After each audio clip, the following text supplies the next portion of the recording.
addressed today, 4th May 2023, by the Forum of Non-Governmental Organizations in Nigeria, Fongon, titled Ahmed Ali, that's the Customs CG, Abubakar Malami, and Zainab Ahmed in concert to defraud Nigeria and scandalize President Muhammadu Buhari on e-customs projects. Let's start with a brief background. On 9th August, the Controller General of Customs, Ahmed Ibrahim Ali, wrote a letter, NCS/ADM/MJT/018/S15C/Volume 6 to President Muhammadu Buhari, titled reference presidential initiatives on customs modernization, e-customs projects. Among others, he said the e-custom project is a public-private partnership. I want us to have this background information on the back of our mind. Partnership concession and not a direct procurement contract. That is why a special purpose vehicle was created by the consortium. The members of the consortium are Bionica Technologies West Africa Limited, Beggarman's Security Consultants and Supplies Limited, and Africa Finance Corporation. Those are the consortium that come together to, get to bid for the PPP project on e-concession. The CG Customs also said the technical proposal and commercial/funding options were submitted as a full business case for the concession projects to the Infrastructure Concession Regulatory Commission, ICRC, who have conducted due diligence evaluation and certified same as suitable.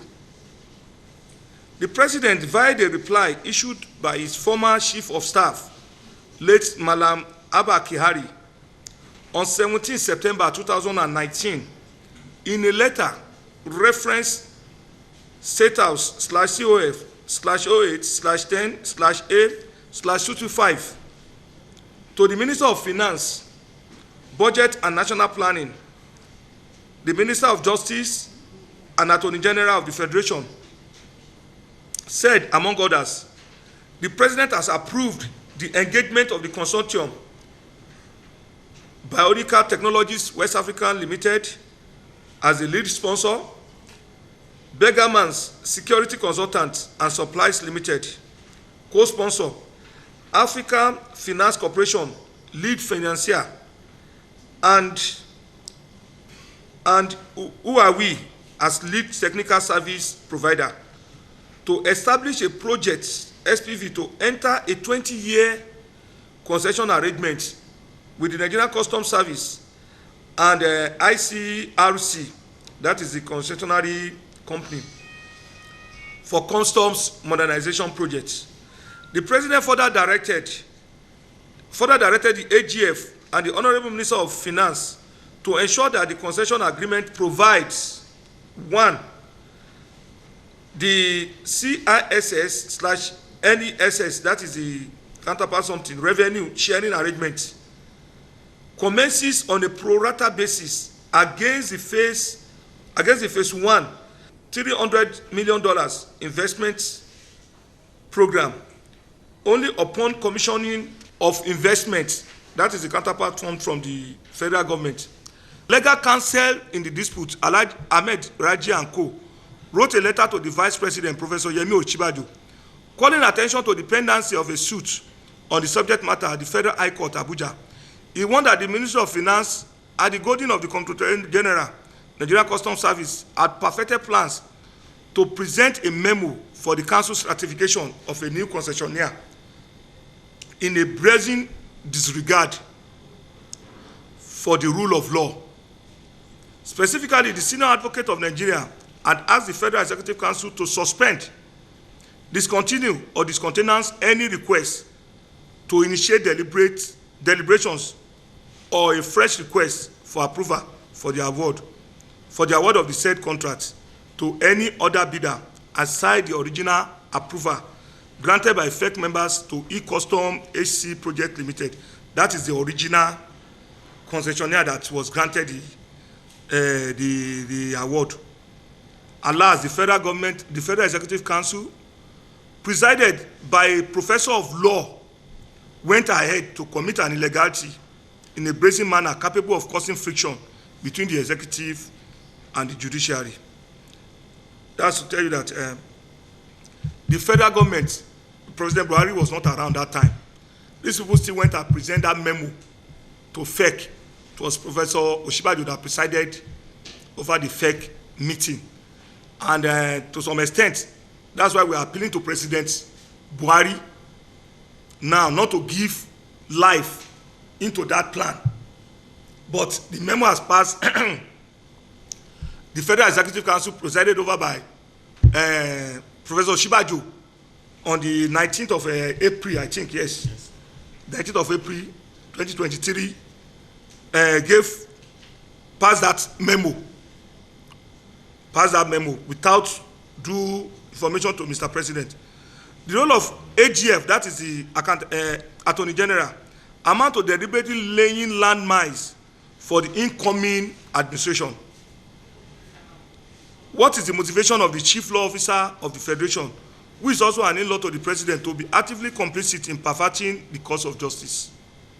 Because the implication is that once the litigation continues, the incoming government will now say that unless the thing is resolved, it will be in breach of law, that they cannot, continue with the project.